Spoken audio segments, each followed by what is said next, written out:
Hey everyone, my name is Johnny Ledoux, and I teach information literacy and research skills. How many of you have been keeping up with been happening in Venezuela? And what have you heard?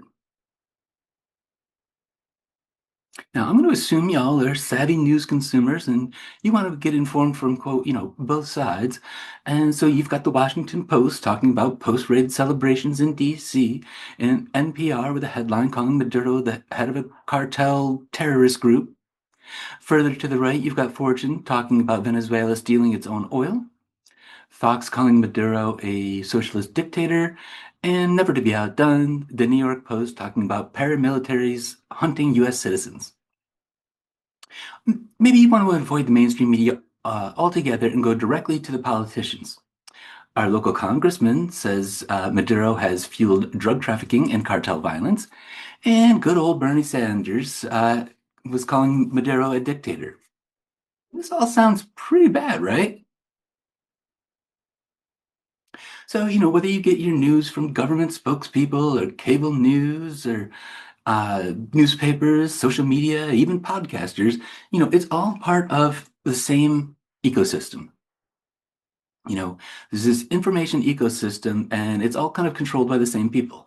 The mega donors to politicians are the same people that are mega donors to colleges and universities, as well as think tanks. They're the same people who own the major media companies and the textbook companies, the people who own not only the search engines, but also the companies that dominate the results. They're the people who sit on boards of directors and boards of trustees, and they control this information ecosystem. And, so the ideas of the ruling class are the ruling ideas.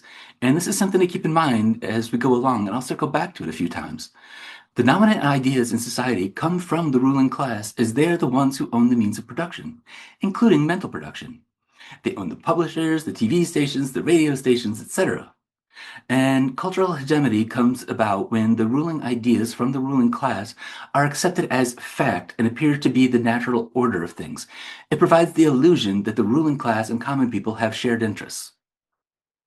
Which brings me to the idea of information warfare. I decided to use NATO's definition because who knows information warfare better than the NATO countries? Basically, it's trying to use information to gain an advantage over the opponent. One example is open propaganda networks like Voice of America. Another could be Musk sending his Starlink satellites to Iran in the last few days. But in the case of the war on Venezuela, who exactly is the opponent? Sure, Venezuela, but what about us? Like, if the ruling class wants a war on Venezuela, they need buy in from the rest of us, or at least enough of us. And you don't have to take my word for it. Listen to Reagan's CIA director. We'll know our disinformation program is complete when everything the American public believes is false. Okay, so let's go through the primary justifications for the war. We got the cartel of the Suns, we've got drug trafficking, Tren de Aragua, as well as election fraud. So the Department of Treasury, back in July, sanctions the cartel of the Suns and claims that it is headed by Nicolas Maduro. Then reporters start noticing that this cartel may not technically exist. And then after the raid and after the kidnapping of President Maduro and his wife, the Justice Department said, no, the cartel of the Suns is not an actual group. It's really just a slang term for, drug corruption in the military.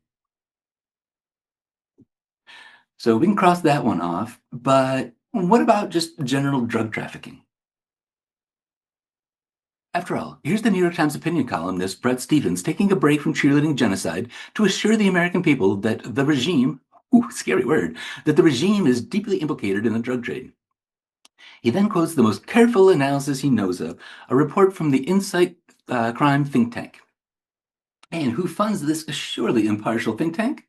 Well, that would be George Soros's Open Societies Foundation, the governments of Britain, the US, Canada, and Sweden. And also, like all of their meetings are like super secret hush hush. You can use the information in the meetings, but you can never reveal its source. So what does the drug trade in Venezuela actually look like? Well, According to the UN Office of Drugs and Crime, Venezuela is not a major producer of coca. That's primarily Bolivia, Peru, and Colombia. And now some drugs do go through Venezuela, but you can say that about basically every country in the hemisphere. The 2024 DEA National Drug Threat Assessment doesn't even name Venezuela. And there may be some military officials involved in drug trafficking in Venezuela, which would be awful. But if you think that's a reason to invade a country and kidnap their president, then do I have some reading suggestions for you?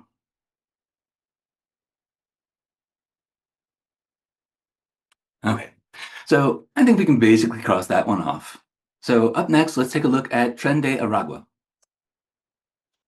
Tren de Aragua is a gang that began in a prison in Venezuela. They're no longer in that prison. The Venezuelan government, conducted an operation to take back control of the prison and drive them out. But they did start in Venezuela. Absolutely, that is true. And here's the Human Rights Foundation saying that Maduro uses Tren de Aragua for repression, kidnapping, and assassination. Big if true, but it's not. It's not true. The government's own intelligence memo refutes it. As for the Human Rights Foundation, it's basically this guy, Thor Helverson. Now, Thor here comes from an uber-rich Venezuelan family that was heavily involved in big businesses prior to Chavez coming to power, and he's really bitter about being on the outside now. He is basically a meme made flesh. Oh no, they've taken away all my wealth and privilege, even though he still has a ton of wealth and privilege. Um, so we can go ahead and cross that one off too, which just leaves us election fraud. The contention here is the 2024 Venezuelan presidential election, where the Venezuelan government says that Nicolas Maduro won, and the opposition claims that their candidate, Edmundo Gonzalez, won. And okay, full disclosure, I did like a deep dive through this article, looking at all sorts of different pieces that they're quoting and who they're talking to and all that kind of stuff. And in the interest of time, let me just say everyone I found has some sort of connection to either the State Department, the Department of War, or like World Bank and those type of organizations. Alta Vista, their people. Okay, so I do have a question about their methodology, but leaving that for now. But yes, one of the researchers did sponsored research for a group who named opposition leader Maria Corina Machado as as the Democracy Award winner in 2014, as well as getting money from U.S. intelligence front group USAID. Then it was that their research was consistent with that found by this group called Edison Research, who again have a lot of connections to what the New York Times called the worldwide propaganda network built by the CIA. One of their people had big connections with like Voice of America and other things like that. Then there's the independent academic that they talked to, an expert on Venezuelan electoral data from the University of California, Berkeley, who has received funding multiple times from the Fulbright organization, which is a part of the Department of State, which seeks to create and sustain the mutual understanding with other countries necessary to advancing United States foreign policy goals. So she's that, as well as the Inter-American Development Bank, the Department of Defense, the World Bank, so just, it just keeps kind of coming. And when I point out these connections, I don't mean to imply that everyone is secretly collaborating with U.S. intelligence agencies, more that their careers have had the success that they've had, in part because their work aligns with American hegemony. And there's a really great new book that should be here soon, and I'd go into more detail, but one of my dogs ate my copy when I was only 50 pages in. And at the very end, they do admit that the researchers are aligned with the opposition, but in collaboration with quote, independent academics in the US and Brazil. But also, there was Hinterlaces, which is a polling firm that is based in Venezuela. They did exit polls and whatnot, and their results came out about the same as what the Venezuelan government claims. No mention of their polling at all, but that's okay. And then lastly, when the Venezuelan Supreme Court reviewed the election, the opposition was given the opportunity to submit their data and chose not to. Okay, so we've kind of crossed off all of those. So if it's not about the cartel of the Suns or drug trafficking or gangs or election fraud, then what is it about? It's about oil. Of course, it's about oil, as well as providing a threat to other countries in the hemisphere if they don't toe the line. And Trump has already brought in oil companies. They're the ones who are the most likely to benefit. They're publicly saying that they're a little hesitant because they know that this isn't legal, but we'll see what actually happens.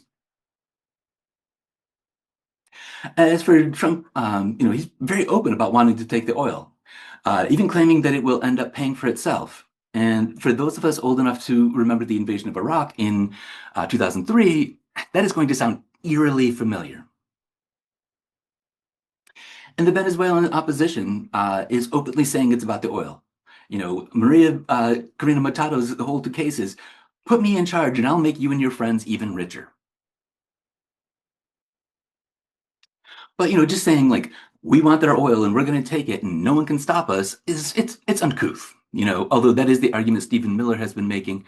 But there has to be some sort of pretext, such as these.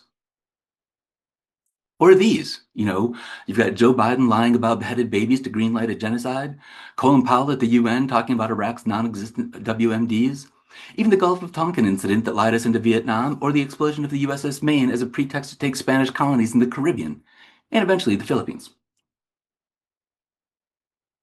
When he retired, Major General Smedley Butler was the most decorated Marine in U.S. history, and he then went on to write a book called War is a Racket. I spent 33 years and 4 months in active military service, and during that period, I spent most of my time as a high-class muscle man for big business, for Wall Street and the bankers. In short, I was a racketeer, a gangster for capitalism. I helped make Mexico, and especially Tampico, safe for American oil interests in 1914. I helped make Haiti and Cuba a decent place for the National City Boys to collect revenues in. I helped in the raping of half a dozen Central American republics for the benefit of Wall Street. I helped purify Nicaragua for the International Banking House of Brown Brothers. I brought light to the Dominican Republic for the American sugar interests. I helped make Honduras right for the American fruit companies. In China in 1927, I helped see to it that Standard Oil went on its way unmolested. Looking back on it, I might have given Al Capone a few hints. The best he could do was operate his racket in 3 districts. I operated on 3 continents. And Western powers, including the US, attempted coups and assassinations, but Miranda's favorite weapon really is its sanctions. And we call them sanctions, but that's not what they really are. Kind of like we call our colonies territories because it sounds nicer. Sanctions are actually unilateral coercive measures, and they can kill just as effectively as a bullet, but without all the blood and without any chance of any American casualties. When the U.S. increased sanctions on Venezuela, it led to more than 40,000 increased deaths over a year. And this wasn't an accidental byproduct, but the actual aim. This is a 1960 memo about Cuba where they're discussing the blockade that started around then and continues to this day. And now that same blockade policy has been unleashed on Venezuela. Going back to the memo, the goal is to weaken the economic life of a country in order to bring about hunger, desperation, and overthrow of government. So when I say that we've been at war with Venezuela for years, this is what I mean. But of course, that's never how it's covered, and there are reasons for that. One of those reasons is the CIA. There was big news in the 70s when it came out just how involved the CIA was with the media. But after all that came out, the CIA said they were sorry and they would never do it again, even though it was really effective. I'm just kidding. They're still at it. This is Ken Delanian, who was found out to be collaborating with the CIA and continued to work for NBC News years after that. And even like the far right Cato Institute is admits to these things, how the national security state manipulates the news media. So this isn't some crazy lefty thing, this is the far right saying that the national security state manipulates the news media. And it's not just the CIA. The corporate press works hand in glove with the military. For example, the New York Times and Washington Post both knew about the raid to kidnap Maduro beforehand, but did nothing to disclose it. Then the New York Times went on to have a celebratory phone call with Trump after the raid, and the Washington Post praised the raid in their editorials. But the big reason for all of this is because the media is not on the side of big business. It is big business. Circling back, the same people who own Disney, aka ABC News, own the oil companies and weapons manufacturers and everybody else that stands to make a profit from this. And sometimes it's almost funny, like Disney's ABC News describing U.S. troops raiding Venezuela, but shooting, quote, in self-defense with overwhelming force. Now, if I invade someone's home, I don't get to shoot them and call it self-defense. Come on. And we're already dealing with brand new threats as well. There's AI-generated videos showing Venezuelans celebrating, and they're getting harder and harder to detect. And then we get into the cozy relationship between the CIA, the Pentagon, and Hollywood. There's a whole documentary on this, as well as a number of books in the library, so I'm not going to go down that rabbit hole today, but it's there. And so, yeah, the information ecosystem that surrounds us shapes what and how we think, and it's done for the benefit of the ruling class. Thank you.